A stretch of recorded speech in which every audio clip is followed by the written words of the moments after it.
the story by Carlo Collodi. Old Geppetto was looking at his table. "I must fix that broken leg," he said. He took a piece of wood and started to carve it. "Ouch!" said the wood. Geppetto was so surprised that he dropped it. "Shh!" he said. "I don't want a talking table." "Please don't make me into a table," the wood answered. "I don't want to be a table. I want to be a boy." "I can't make a boy," said Geppetto, "but I can make a puppet." He carved the head, the body, the arms, and legs. Then he put a puppet on the ground. "You need a name," said Geppetto. "I'll name you Pinocchio." Pinocchio started to walk slowly at first. Then he started jumping around the room. Finally, he ran to a street. "Stop!" shouted Geppetto, and he ran after Pinocchio. "Why is that puppet running away?" people asked. "Did Geppetto hurt him? Quick, call the police!" So the police took Geppetto away with them, but Pinocchio just laughed and ran home. Pinocchio heard a noise. "Creak, creak, creak." "What's that?" "Pinocchio, Pinocchio. I'm the talking cricket. I'm 100 years old. I can see that you are a silly puppet and you will never be a good son to Geppetto. Good boys listen to their fathers. Bad, lazy boys become donkeys. Be quiet," shouted Pinocchio, and he threw a piece of wood at the wall. Maybe he didn't plan to kill the cricket, but he didn't hear anything more. It was a cold day, so he pulled a chair near to the fire. Soon he was asleep. When he woke up, he smelled burning. "My feet! I've burned my feet!" "Pinocchio, I'm home. Are you there?" called Geppetto. When Pinocchio didn't come to the door, Geppetto climbed through the window. "Oh, my poor boy," he said. "I'll fix your feet, but you must promise that you will never run away again." "Thank you, father," said Pinocchio. "I promise." Geppetto made new feet. Then he made some clothes out of paper and some shoes. "Tomorrow you must go to school."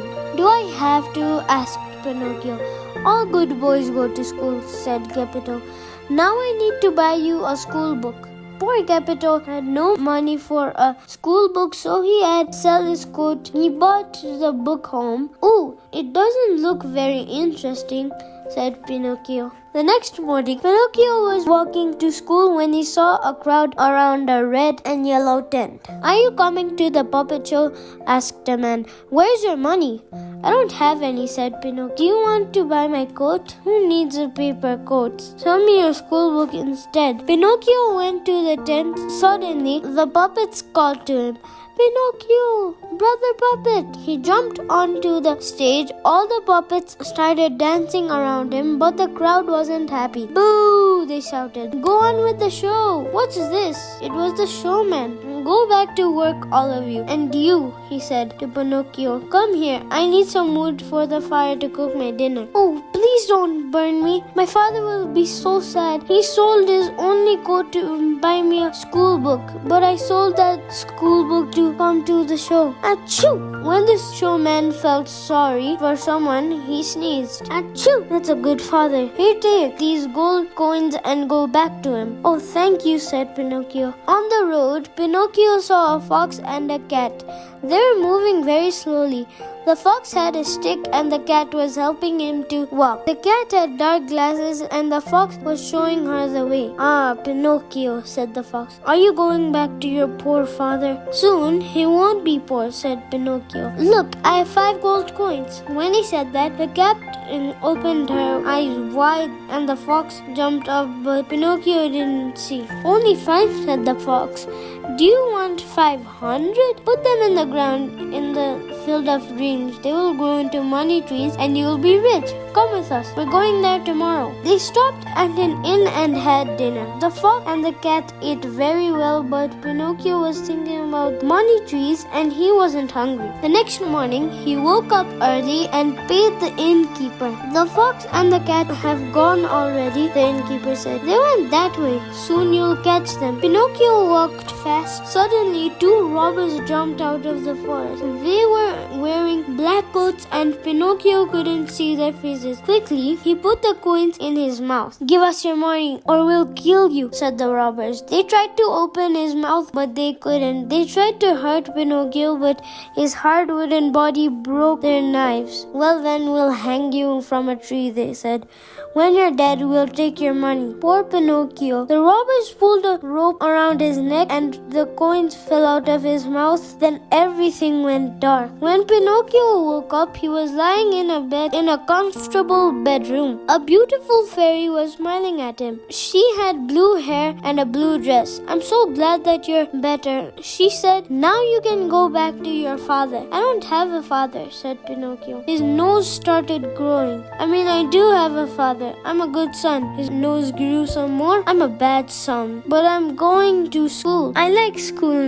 Now his nose was touching the window. The fairy laughed. "Oh, Pinocchio, you must tell the truth or your nose will grow and grow." She opened the window. "Birds, come help me." All kinds of birds came and pecked Pinocchio's nose until it was short again. One of them spoke to the blue fairy. "Pinocchio," the fairy said, "your father is so worried about you. He has gone to sea to try and find you. We'll send the birds to find him. They can tell them that you're safe with me, but you must start going to school." The next morning, the fairy gave Pinocchio some new clothes and a school book.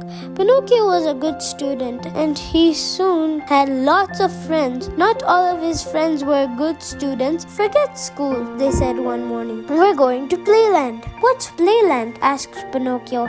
"It's the best country in the world," said his friends. "It's full of toys and games and cake and chocolate. There is no school and you can have fun all day."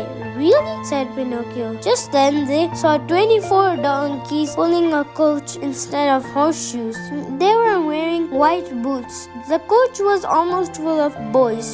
All of Pinocchio's friends jumped in. "Sorry," said the coachman.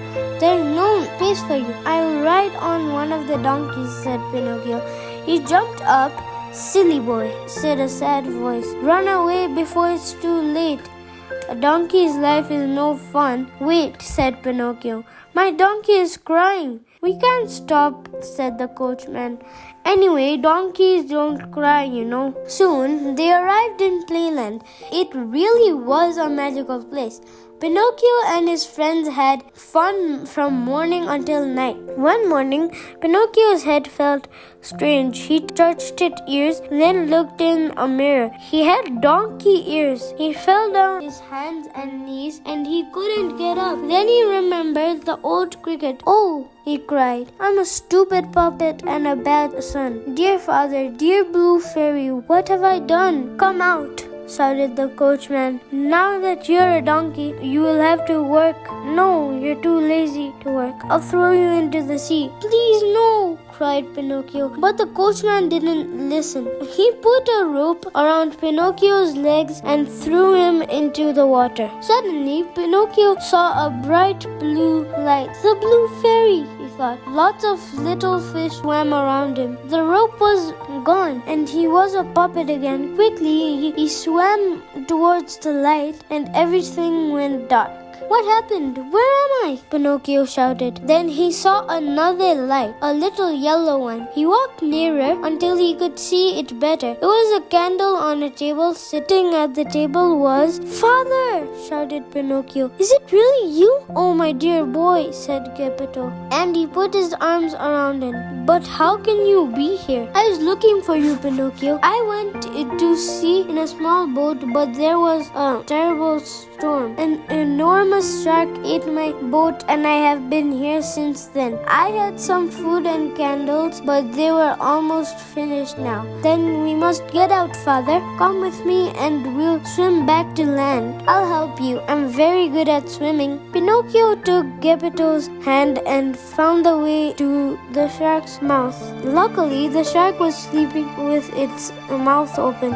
It didn't even wake up when Pinocchio and Geppetto jumped out. Pinocchio swam and at last they reached the land. Soon they found a road Beside the road were two hungry animals. Pinocchio, help me! I can't walk, cried the fox. Pinocchio, help me! I can't see, cried the cat. It wasn't true before, but now it is. Well, then you'll never play tricks on poor puppets again, said Pinocchio.